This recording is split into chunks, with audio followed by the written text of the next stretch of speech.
inspired by the life of someone very close to me that I watched. I watched a death happening, and I watched relationships that were wounded heal, and I keenly observed all of that happened, and it was so inspiring and taught me so much about healing that it healed me as well. So I said, yung ganong klaseng healing hindi pwedeng itago. So kailangan sabihin nyo, masabi yun sa iba sa pamamagitan ng storya. So I started writing. It took about 2 years to write because I'm not a writer. I had to collaborate with other younger people to try to bring the freshness of the material, and that's it. I was inspired by someone's life, by people, by characters who dealt with the situation.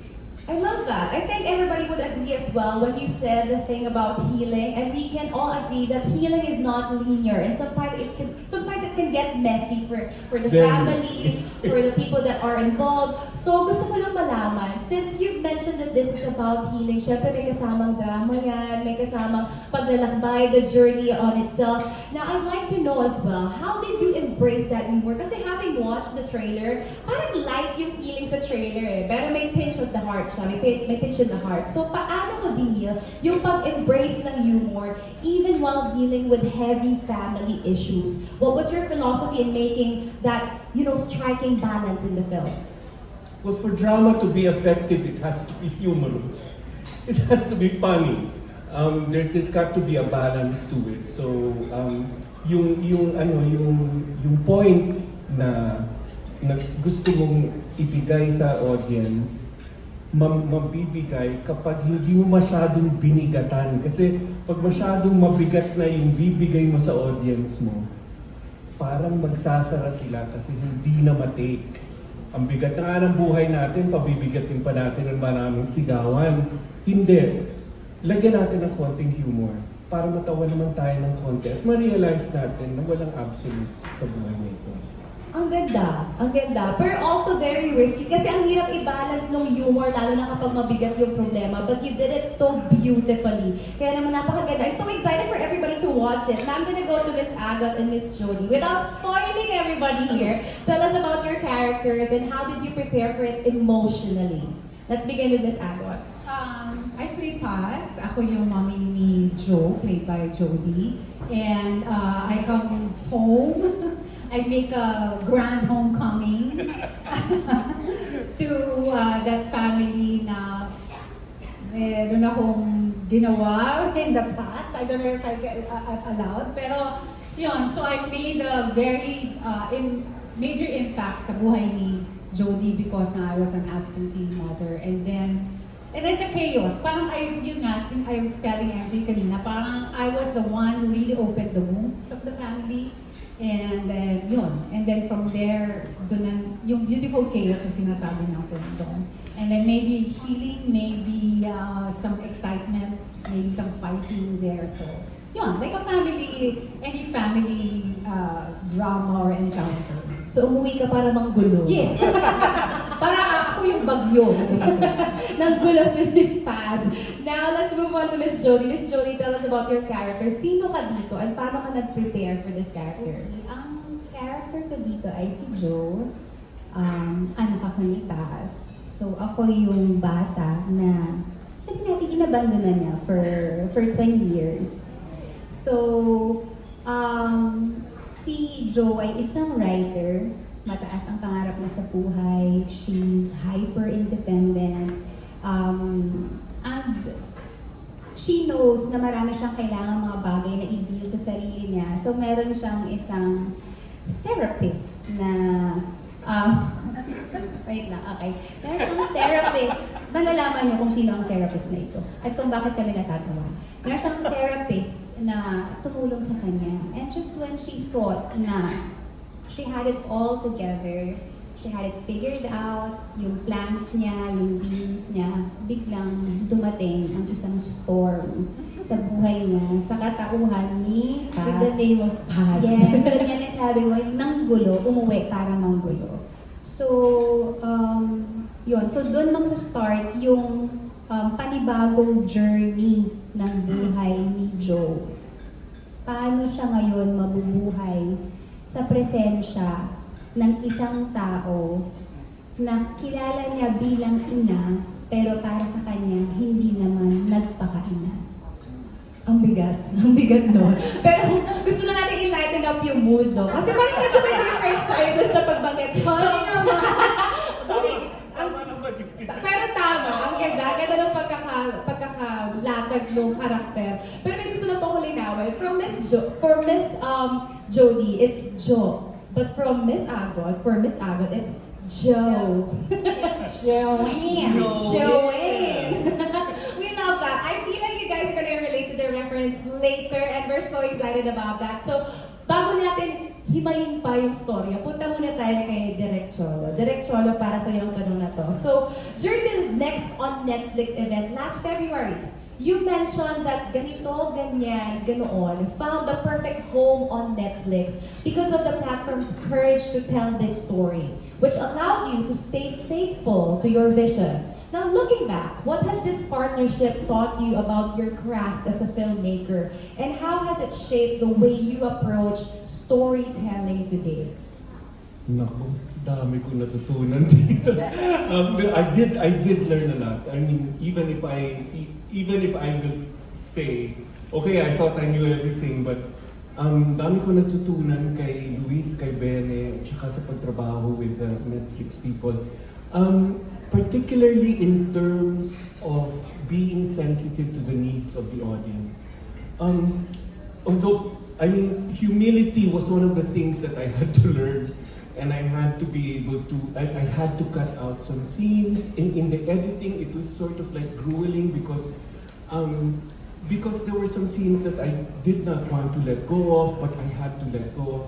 But then I had to respect their point, and I saw their point. They were making a point, and so in the end, when I saw the whole film locked already, I said, "Tama sila," and I learned it's narrative pacing that I learned from them, which I think is kind of different already now. It's evolving. The craft is evolving. Narrative pacing has its own form now. And the Netflix people taught me.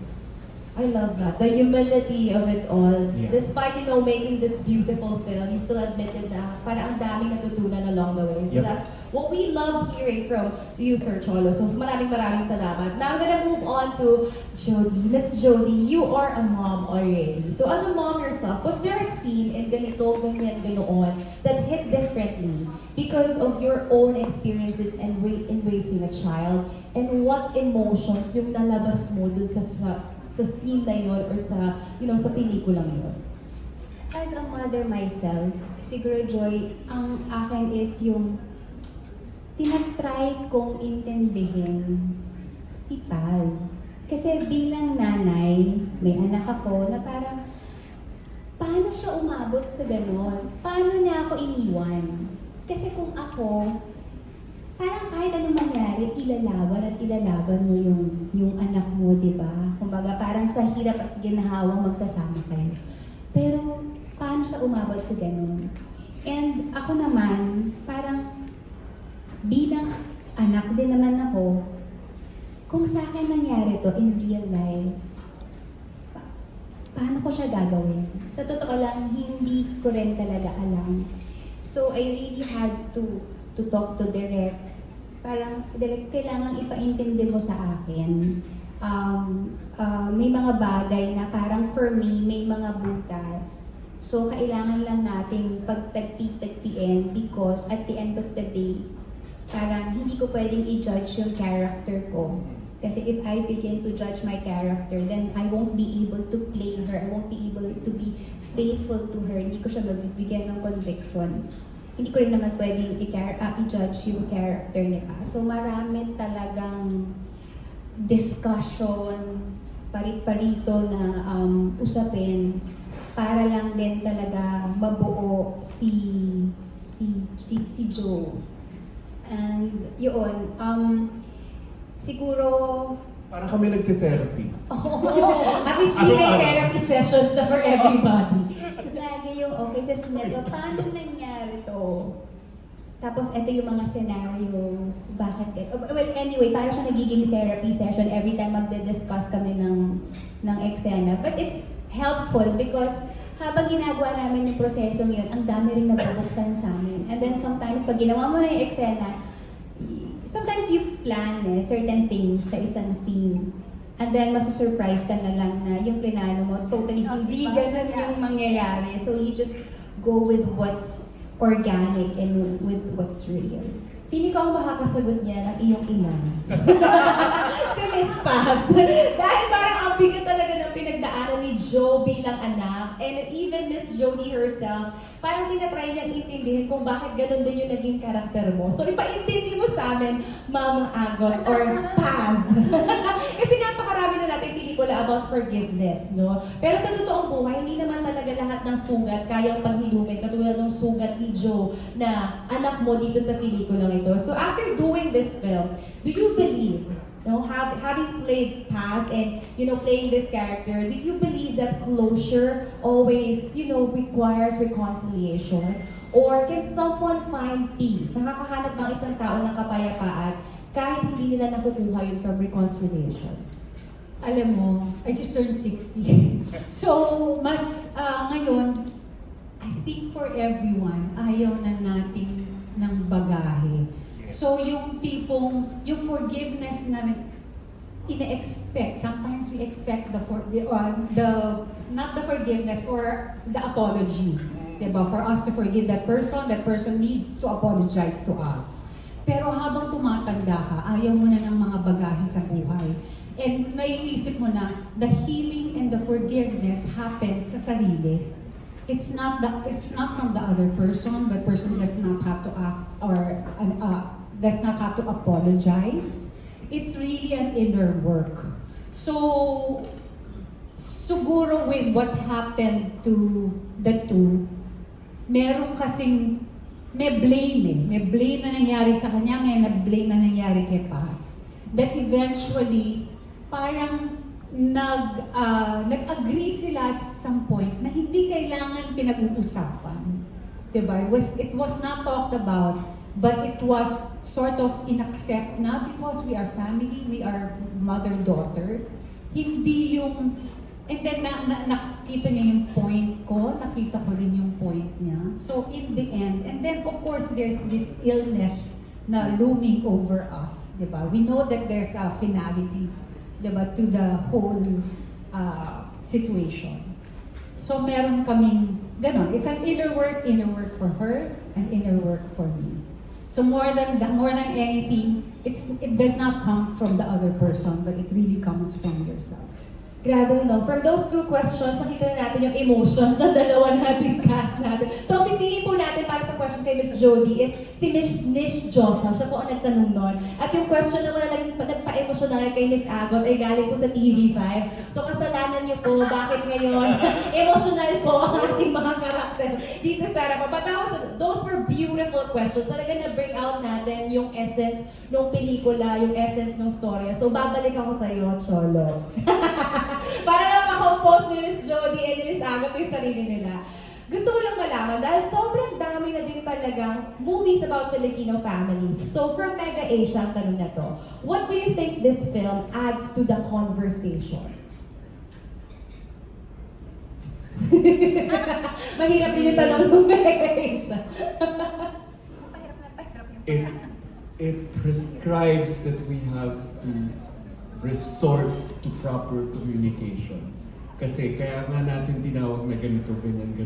Napansin nyo kapag hindi na natin alam kung ano sasabihin natin, o kapag ayaw natin sabihin yung gusto nating talagang dapat sabihin, sinasabi natin, yung ganyan, ganito, ganun. Kasi hindi natin mailabas. It requires only that you talk. That you expose the wounds, that you yank them open and you expose them to the air so that you can start healing. And then another thing that makes it different is the film or the story does not prescribe anything except that. It will not prescribe you to forgive. It will not prescribe you that this is good, that is bad, go here, go there. No. It just tells you, this is the Filipino family. These are what relationships are like. You decide. Ang ganda nun. Kasi diba it's common to the Filipino families na kapag nag-describe ka ng bagay lagi, yung ano, yung ganito, yung ganyan, ganoon. But somehow you arrive to a certain point of understanding. And I think that's the essence and the beauty of the film. So thank you. Ang ganda ng pagkaka-point out ng ganito, ganyan, ganoon. Kasi I'm sure a lot of you here are wondering, bakit ganun yung title niya? And now it all makes sense. So thank you for that. Kaya babalik na ako sa babalik na ako sa emotional na character natin dito. So yun naman po, Miss Jody. So this is a question from Blake Salcedo. I know you've mentioned earlier that after all the scenes, after you i-take yung mga scenes, nagkakaroon kayo na parang debriefing, para kayo may therapy sessions. Now, Blake Salcedo is asking, was there anything that helped develop your process into getting into your character and her story? Ano yung proseso? Paano ka nakarating sa ganung punto ng pagkakaintindi sa karakter mo? Sa akin kasi, it's both personal and also with the help of my director. Personal because I think si Joe and si Jody share one thing. I grew up not knowing who my father was. So, yung abandonment and rejection issues na nararamdaman ni Joe, super gets ko yun. Yung ilan sa mga coping mechanisms na makikita mo na ginawa niya sa film, yung pagiging achiever niya, yung pagiging hyper-independent niya, super nakaka-relate ako doon. But then, si Joe ay hindi si Jody, at si Jody ay hindi si Joe. So doon pumapasok yung guidance ni Direk na paano mo natin gusto tong gawin? Anong direksyon natin to dadalhin? So, yeah, kung nasagot yung question. Nasagot naman.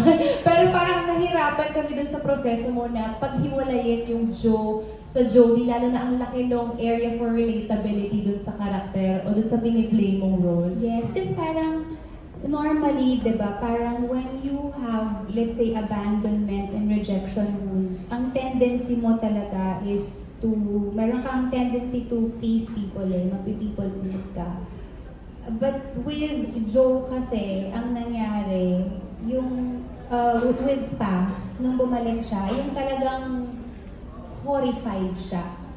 Parang everything was just so traumatic na hindi niya kayang mahawakan, ni hindi niya matignan, ni hindi niya malapitan. So, kung bibigyan ka ng scenario A and scenario B, kung si Jody is nasa scenario A, si Joe is nasa scenario B.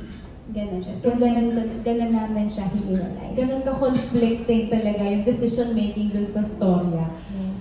My God. Makes us more, curious about the film. Pero since binanggit mo naman na kapag mayroon kang abandonment issues, may tendency na maging people pleaser ka. Gusto ko lang malaman, may mga people pleaser po ba dito? At least alam ko na yung mga issues nyo. Basta nag-system yan. Na-judge ko na kayo. Pero syempre, ito ang isa nating i-judge dito. Kasi yung pagkaka-describe sa character ni Joe, parang ang lalim-lalim ng sugat talaga niya. So, Miss Paz, Miss Agot, sa'yo ang tanong na to. Then this one is from Chedi Grace. So, Paz made choices that some people may not understand. Sabi mo kanina sa siyang absentee mother na nag-decide na lang na umuwi at manggulo ng isang pamilya na okay na, tanggap na namin na wala ka, tapos bumalik ka. So, how did you prepare to play her part and help viewers understand where Paz is coming from? Alam mo, wala namang tao na simple or one-dimensional, di ba? It's always very complex. Lahat ng tao, I guess that's what makes them different. And then for Paz, it's what makes her difficult. Diba? Yung complexity niya. Maraming pinagdaanan si Paz na maybe hindi nyo makikita sa screen, no? But it helped me understand the character. Kung gano'n nasugatan si Joe, ganun din kasugat si Paz. So it's hurting people. So, yun yung yun yung hugot ko from past. As for Pegs, maraming, hindi lang isang tao, marami siya. Maraming complex na tao ang tinignan ko at inaral ko to arrive at the character. I love how you worded out, hurt people.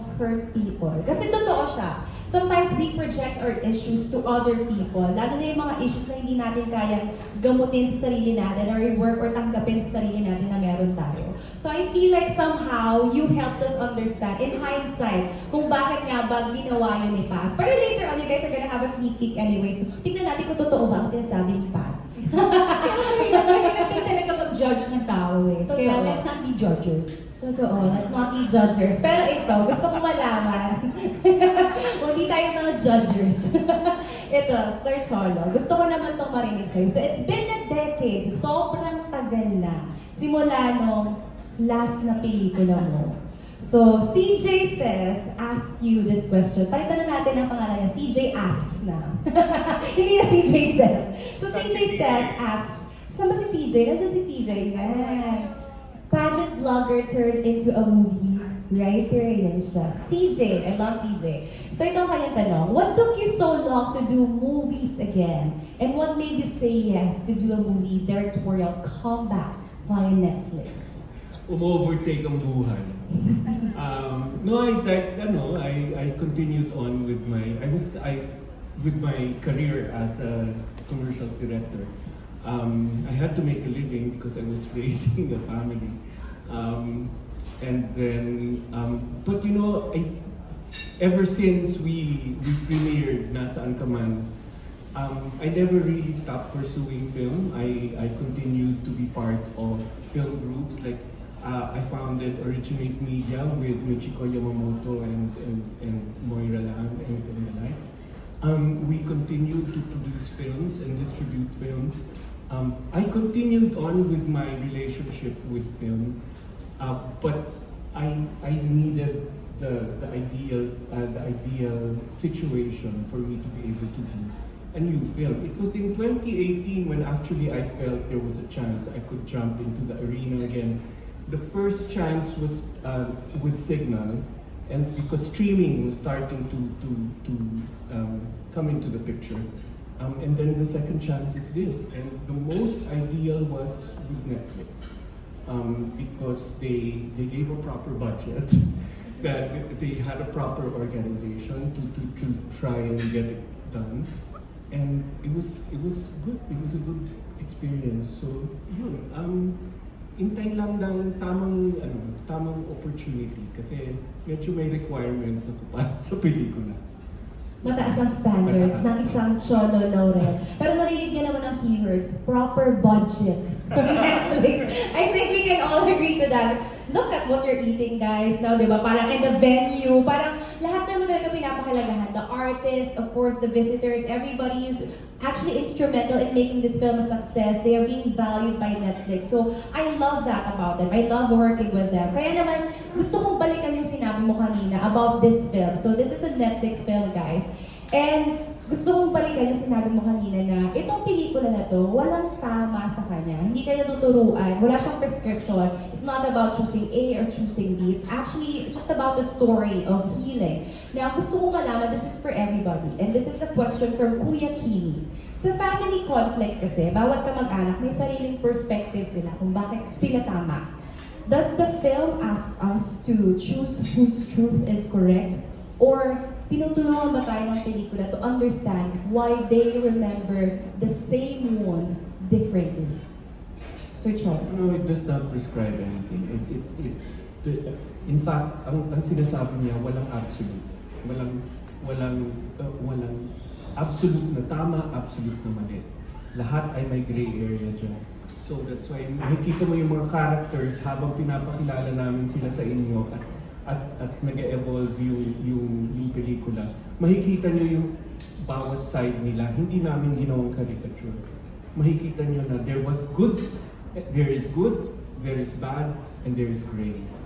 And then you piece together why is this all happening? Because nga, nothing is absolute. Lahat tayo ay tao lamang. Tama yan. Pero I love how you actually worded that out na lahat tayo may pinanggagalingan. Lahat tayo, tingin natin tayo ay tama because we came from, of course, even if it's the same scenario, different wound pa rin kasi siya for each of us. Kaya feeling ko perfect din tong question to kay Ms. Jolie. Since you can relate to the character of Jo, but also not relate to her entirely. Ikaw naman, how would you make people understand why people have the tendency to have the same wound pero they remember it differently? Lalo na sa isang family setting. Siguro depende kung ano yung interpretation mo doon sa mga events na nangyari sa life mo. It would depend on the kind of environment that you had growing up. Diba? Yung tinatawag natin na yung schema of things, it's your interpretation. Paano mo tinitignan? Ano yung understanding mo nung sitwasyon? Kasi pwedeng one given situation, pero tayong apat na nandito, iba-iba yung effect sa atin. Iba-iba yung interpretation natin depending on the experiences we had in the present moment and we had during the times na mas bata tayo or during our childhood, ganyan. So, to answer the question din, I feel like depende sa audience eh. Tama si Direk. Walang absolute. Hindi ito magpe-prescribe ng anything. Pero ikaw, as a viewer, paano siya magsispeak sa'yo? Kumbaga, paano ka makaka-relate doon sa kay Joe, sa character ni Paz? Or ikaw ba si Tito Pico, yung isang character? So, it's just a matter of kaninong storya ka sino mas naiintindihan mo kasi sino yung mas malapit sa storya mo or sa storya ng pamilya mo. So, tingnan natin kung kanino kayo mahahatak na story dito, kung kaninong persona kayo mas makaka-relate. Pero gusto ko naman marinig kay Miss Agot, dahil ikaw si Paz dito, and you mentioned that she is a very complex character. But that is actually what makes her human. Gusto ko rin naman marinig sa'yo, paano mo naman ipapaintindi sa mga tao that people heal differently? Even if they have experienced the same pain, iba-iba yung way natin of coping, healing, and of course, understanding of things. Like what Judy and Direk Cholo said, no? Parang we are all different human beings. Eh? We come from different backgrounds, our environment are different. So talagang iba yung experiences natin. And the way at looking things, maybe present tayo na ito yung sitwasyon. We all look at it differently. We all experience it differently. But that doesn't mean na mali yung ito, mali yung sa kanya, tama yung sa akin. Lahat yan valid because it comes from a place na yung in-experience, experiential yan eh. Depende sa atin. It's a very personal experience. So, sa akin, hindi pwede yung tama yan o dito ako pupunta dahil tama yan kasi hindi eh. It's valid. All of those experiences are valid because it happened. And so, yun talaga, yung sa akin parang makaka-relate kayo because I'm sure the characters here are also different. And all different din ng mga pinanggalingan. Meron si Tita Abby na siya yung mayora dun sa barangay na yan. Yung gano'n. So iba yan from Paz who's 20 years America, yung gano'n, di ba? So these are different points of view looking into one situation and having different experiences. It's actually very commendable kung paano kayo naging Paz, naging Jo, kung paano kayo naging karakter nyo doon sa pelikula. So, ito naman gusto ko malaman kasi very na-imbibe nyo yung karakter, na-imbibe nyo yung mga story ng kanya-kanyang role na plinay ninyo. So, ang tanong ko ay para kay Sir Cholo. Paano kayo nag-come up to this decision? This question is from O.O. Leo. So, you have paired Miss Jolie Santa Maria and Agot Isidro, and Miss Agot. And they have created an instant acting tour de force. So what was your approach in directing their dynamic to make their 27-year rift feel tangible on screen? Kasi ang tagal eh. So, inabando na siya ni Paz, si Joy, inabando na siya for more than 20 years. Paano mo pinakita yung sa pelikula na hindi nakikita ng mga tao na, hindi naman totoo eh. But when I saw that, I felt the emotions. I felt the reality of it. So how did you do that? How did I direct them? Yes. Wala, iniwan ko lang. You trusted them, basically.